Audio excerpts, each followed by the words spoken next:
I have to admit, I really have zero plan for this build. My basic thing is some sort of like combat fighting knife type thing with maybe a kind of a post-apocalyptic feel, possibly. I really don't know. I was kind of wanting a knife that I can strap to my ankle, and I couldn't find anything in my collection that really suited what I wanted, so start from scratch. However, you know, starting from scratch, again, I don't really know what to call this without just calling it something I've already probably made. So, you know, I'll figure that out when I get there. And again, I really have no plan for this beyond just, you know, kind of a combat knife-ish type thing. It's not going to be the straight K-bar type like you've seen in the past. It's probably going to have more shaped blade. You know, maybe serrated edges just for effect. Maybe not, I don't know. I am planning on stacked leather handle because as much as I absolutely hate doing those, you can't beat the look. They look nice, not going to lie. So I'll probably do that. And of course, it'll be made out of this chunk of leaf spring, as per usual. So I guess the only thing I really do is toss it in the forge and, you know, see what I can come up with while forging.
Okay, now that I have the basic rough forging done, I'm going to take my angle grinder and refine the shape a little bit. And once that's done, I'm going to take my larger angle grinder, grind the flats, and then go to my belt sander and clean everything up. Sounds simple.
Okay, so now we got the basic shape made, or, well, this is the shape. There, got sanded a little bit. Still have a little bit of sand to do, of course, but that'll be after hardening. Originally, I was gonna have like the built-in guard, but that wasn't really going well because I messed up on the original forging. So I'm gonna have to make one out of steel. Yeah, or have my pinholes drilled 3/16, which is the same as the brass rod that I have that I always use for my pins. And yeah, basically it's ready to go in the forge and harden it.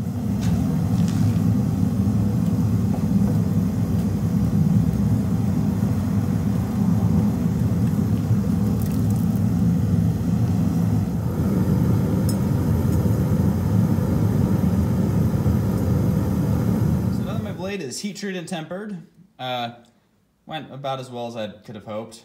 Usually blades like that have issues, and this one had fewer than normal, so I'll take it. So I have this piece of steel. This is a 3/4 inch, not 3/4 inch, that'd be massive, 3/16 inch thick, just mild steel. It's 2 inches long and about 3/4 inches wide. Technically this is a 2-inch wide, and I just trimmed it down to where, you know, it's shaped like this. 2 1/4-inch holes for my tang to fit in. 1/4 inch is about the size of the tang, so that's why I drilled it. Now what I'm gonna do is take my angle grinder and cut these slots out, and then just kind of file it to shape from there. Hopefully I'm gonna do a lot of filing, because I've done that a lot and I hate it so much. And my file's dull, so filing would take a lot of work if that's what I have to do. But it's worth it.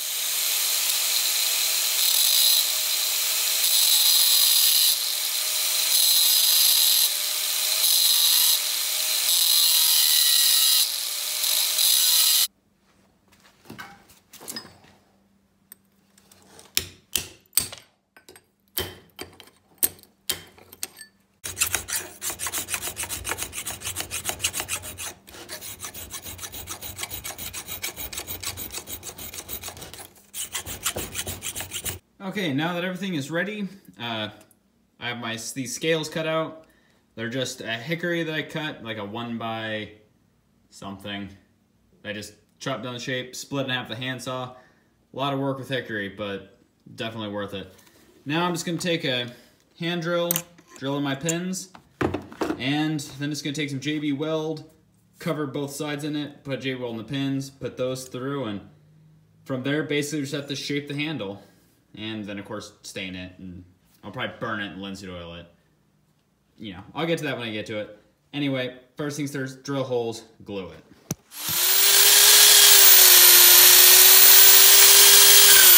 Okay, now that everything's glued on, I just need to start trimming down the scales.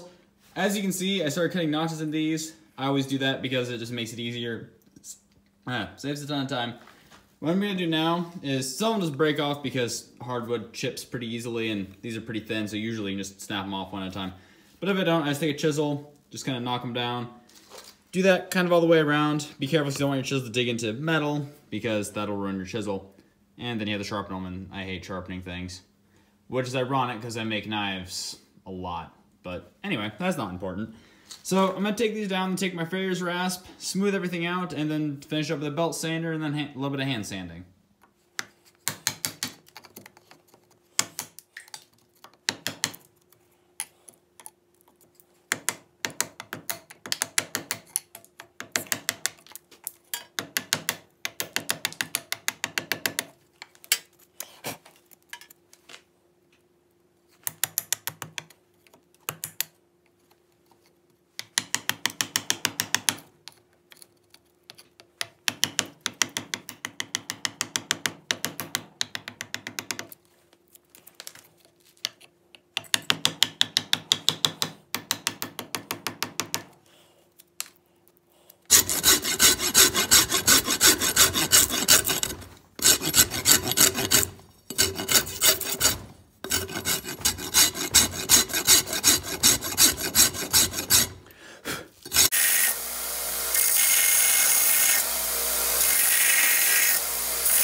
making a mess.